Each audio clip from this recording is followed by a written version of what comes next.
Hello everyone, welcome back to the Patel's e learning zone. Friends, last lecture के अंदर हम लोगों ने सम नंबर 12 तक के सारे सम्स फिनिश कर लिए थे and in today's lecture we are going to complete this exercise 6.2 and in next lecture will start exercise 6.3 that is binomial expansion. So friends, overall आप लोग देखो तो कॉम्बिनेशंस के सम्स जो है वो आज हम लास्ट सम पढ़ने वाले हैं। होप सो आप लोगों को कॉम्बिनेशंस के सम्स पढ़ने में खूब मज़ा आया होगा एंड अगर मज़ा आया है देन चैनल को सब्सक्राइब कर लीजिए बिकॉज आगे और भी बहुत सारे मज़े आप लोगों के लिए बाकी हैं। सो फ्रेंड्स, हम लोगों ने ऑलरेडी सम नंबर 12 तक के सम्स देख लिए थे and let's start question number 13। Question number 13 में बोला गया है a student in a 12th standard commerce stream has to appear for exam in 7 subjects. It is necessary to pass in all subject. हर एक subject में पास होना ज़रूरी है, तभी आप पास हो सकते हो। Certain minimum marks must be required to pass in subject. In how many ways can a student appearing exam for exam fail. मतलब आपको ये ढूंढना है कि एक स्टूडेंट जब एग्ज़ाम दे रहा है तो कितने तरीके से फेल हो सकता है। देखिए, अगर 7 सब्जेक्ट की टेस्ट देनी है तो अगर आप 7 में से 7 में पास हो गए then definitely you will be pass. But 7 में से 1 में भी फेल तो फेल, 7 में से 2 में भी फेल तो फेल, 7 में से 3 में भी fail then fail. And just like this, आप अगर 7 में से 7 में फेल हो तो भी आप फेल ही कहलाओगे, उसके लिए कुछ अलग से टैग नहीं है। ठीक है, the total combination for exam fail. Total combination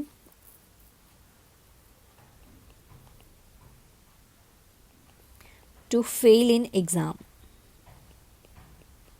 clear है कि आप 1 में फेल हो, चाहे 2 में फेल हो, चाहे 3 में फेल हो, बट फेल ही हो। ठीक है, तो अच्छा, इन सब के हमें वैल्यूज़ रखने के लिए हम लोग पास्कल ट्राइंगल ड्रॉ कर लेते हैं। 1 1 1 2 1 1 4 6 4 1 1 5 10 10 5 1 1 6 15 20 15 6 1 1 7 21 35 35 21 7 1 एंड आई डोंट थिंक कि हम लोगों को 8 की ज़रूरत पड़ेगी, पढ़ने वाली है नेक्स्ट में, कर ही लेते हैं। 1 8 28 35 एंड 21 इट्स 56 70 56 28 8 एंड 1। क्लियर है। सो फ्रेंड्स, हम लोगों को चाहिए 7C1 से लेके 7C7 तक, मतलब हमें बेसिकली ये सारी वैल्यूज़ चाहिए। ये जो फर्स्ट है वो है 7C0 और वो हमें नहीं चाहिए। 7 21 35 7 21 35 7 21 35 35 21 7 एंड 1। Is it clear? चलिए इसका टोटल कर दीजिए और फटाफट से कमेंट सेक्शन में बता दीजिए कि इसका टोटल क्या है। क्लियर है? चलिए मूव करते हैं इन क्वेश्चन नंबर 14। क्वेश्चन नंबर 14 जो है वो काफ़ी अजीब सा सम है। शायद से आप लोगों को ऐसा भी लगेगा थोड़ा वियर्ड कि भाई इस चीज़ के लिए कौन कॉम्बिनेशन का यूज़ करता है, बट येस डेफिनेटली यहाँ पे है, देन कुछ लोग तो करते होंगे। In how many ways can a hotel owner subscribe 3 newspaper and 2 magazines from 8 newspaper and 5 different magazine available in the city?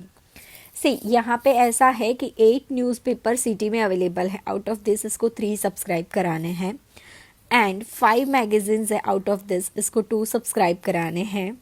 तो हमको बोला है कि वो कितने तरीके से सब्सक्राइब कर सकता है। Then let's calculate total types of subscription.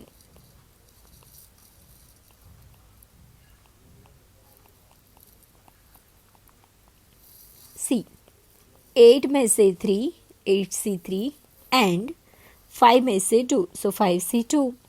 अच्छा, हम लोगों ने अभी अभी पास्कल ट्रायंगल की वैल्यूज़ निकाल के रखी हैं। 8 से 3 माने तो 4 नंबर पे जो आता है वो, because this is 8C0, 8C1, 8C2 and 8C3। So 56 into 5C2 माने तो 5 की कॉलम में थर्ड वैल्यू, मतलब ये वाली 10। So your final answer is 560। आगे भी कुछ बोला है, रीड करो। आगे बोला है if a particular newspaper is to be selected and a particular magazine is not to be selected, then in how many ways can this selection be done? चलिए फिर वो भी कर लेते हैं। if a particular newspaper is to be selected and a particular magazine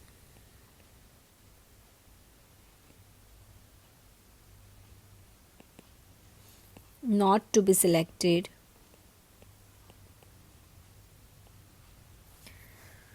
particular newspaper अगर select करना ही है, पर्टिकुलर न्यूज़पेपर अगर सिलेक्ट करना ही है तो 1C1 वो फिक्स है, बाकी बचे 7 में से 2 करो।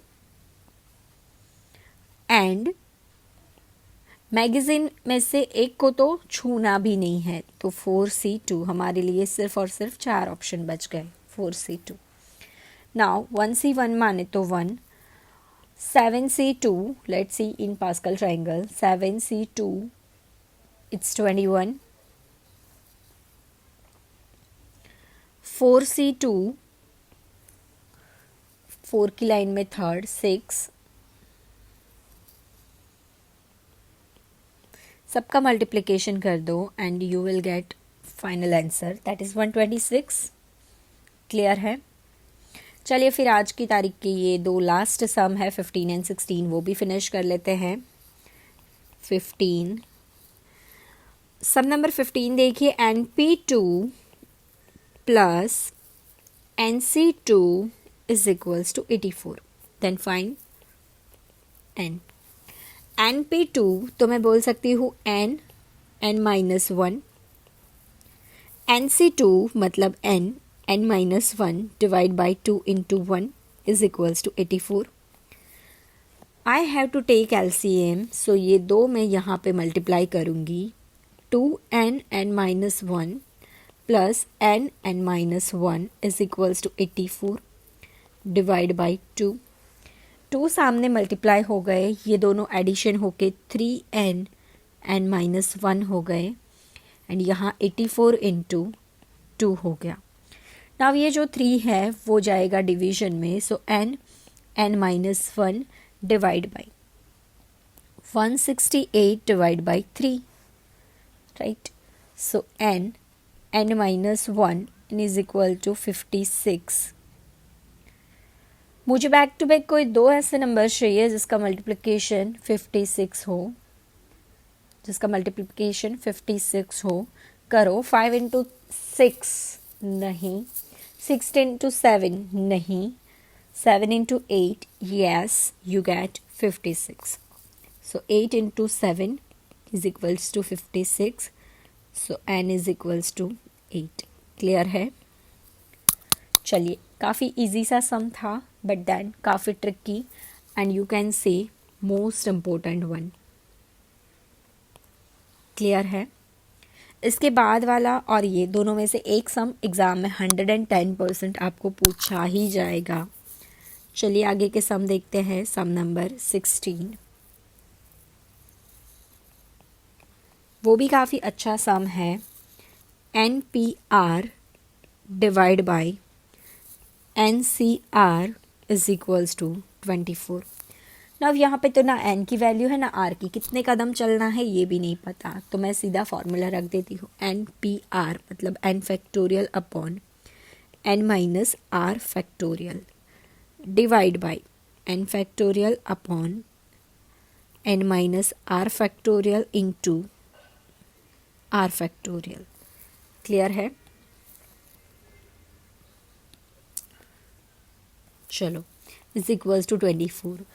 अब मुझे इस डिवीजन का मल्टीप्लिकेशन करना पड़ेगा, तो मैं इसको उड़ा पाऊंगी। So n factorial upon n minus r factorial multiplied by, इसका रेसिप्रोकल हो जाएगा। So n minus r factorial upon into r factorial upon n factorial. Now n cut, n minus r cut, r factorial is equals to 24 बच गए हैं, r factorial into 24 बच गए हैं। बताओ मुझे कितने फैक्टोरियल इज इक्वल्स टू 24 होता है? Then definitely 4 factorial is equals to क्या होगा? 24। So r is equals to 4। Clear है? That's your final answer. Hope so आप लोगों को पढ़ने में बहुत मज़ा आ रहा होगा एंड आप एन्जॉय भी कर रहे होंगे पढ़ाई को। तो फ्रेंड्स, अगर मज़ा आ रहा है दैन प्लीज़ आप लोग सब्सक्राइब कर लीजिए मेरे चैनल को एंड अपने फ्रेंड्स एंड रिलेटिव्स के साथ इसको शेयर भी कर दीजिए। वीडियो अगर पसंद आया है तो ही अब तक देखा होगा, तो एक लाइक तो बनती है यार, प्लीज़। Thanks for watching. जय हिंद, जय भारत।